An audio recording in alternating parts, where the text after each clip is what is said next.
কেষ্ট কাজল দ্বন্দ্বে বারবার উত্তপ্ত বীরভূম।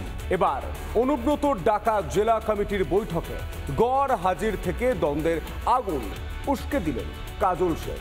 কোর কমিটির বৈঠক না করে জেলার বৈঠক ডাকায় ক্ষুব্ধ বীরভূম জেলা সভাধিপতি। কাজলের অনুপস্থিতি নিয়ে প্রশ্নের মুখে ল্যাজে গোবরে দশা তৃণমূল নেতৃত্ব।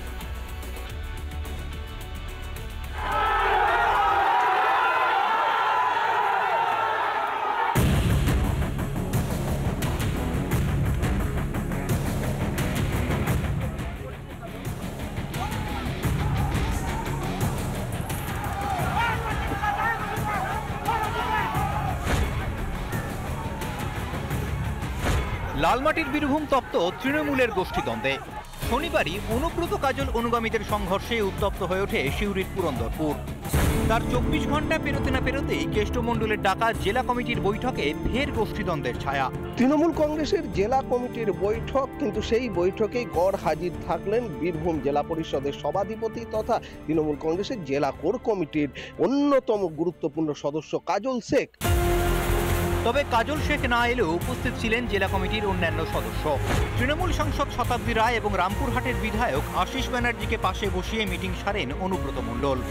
কাজলের অনুপস্থিতির প্রশ্নে রীতিমতো অস্বস্তিতে বীরভূমের তৃণমূল নেতৃত্ব।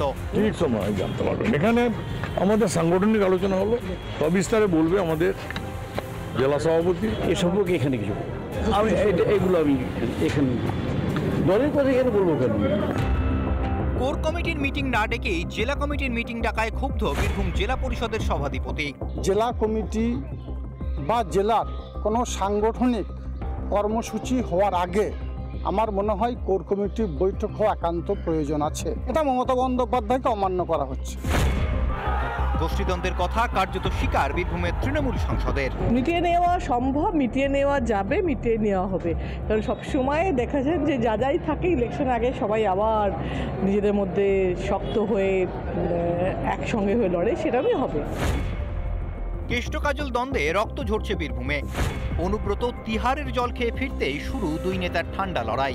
বিধানসভা ভোটের আগে এই গৃহযুদ্ধের মাসুল গুনবে না তো তৃণমূল? বীরভূম থেকে মনোরঞ্জন চট্টোপাধ্যায়, রিপাবলিক বাংলা। বীরভূম দেখলেন, মধ্যবঙ্গ দেখলেন, রাঢ়বঙ্গ দেখলেন, এবার দেখুন উত্তরবঙ্গ অর্থাৎ পাহাড়ের ছবি। তৃণমূলের অন্দরে এখানেও গরম, ফের তুতু ম্যামা খেলা। এবার আলিপুরদুয়ার শহরে তৈরি হচ্ছে বহু প্রতীক্ষিত সুইমিং পুল, আর তা ঘিরে প্রকাশ্যে তৃণমূলের প্রাক্তন ও বর্তমান বিধায়কের দ্বন্দ্ব। দেখুন,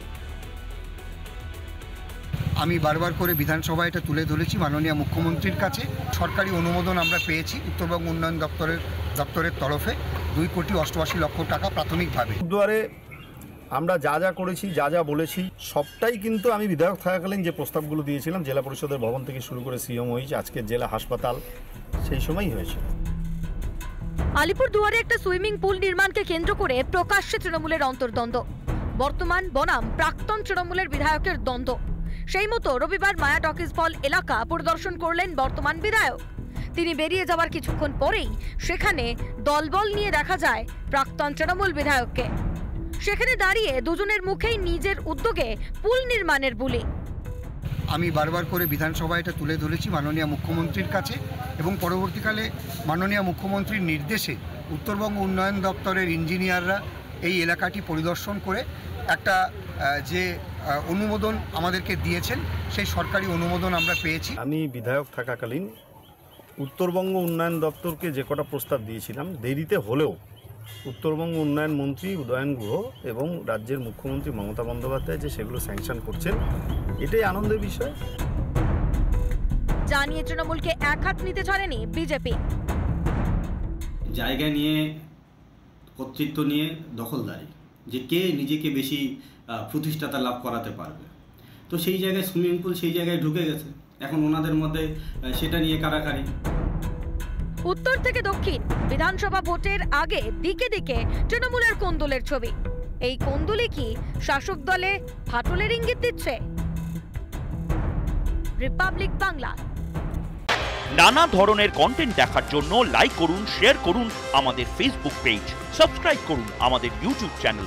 পাশাপাশি অন্যান্য ব্রেকিং নিউজের জন্য অবশ্যই চোখ রাখুন রিপাবলিক বাংলায়।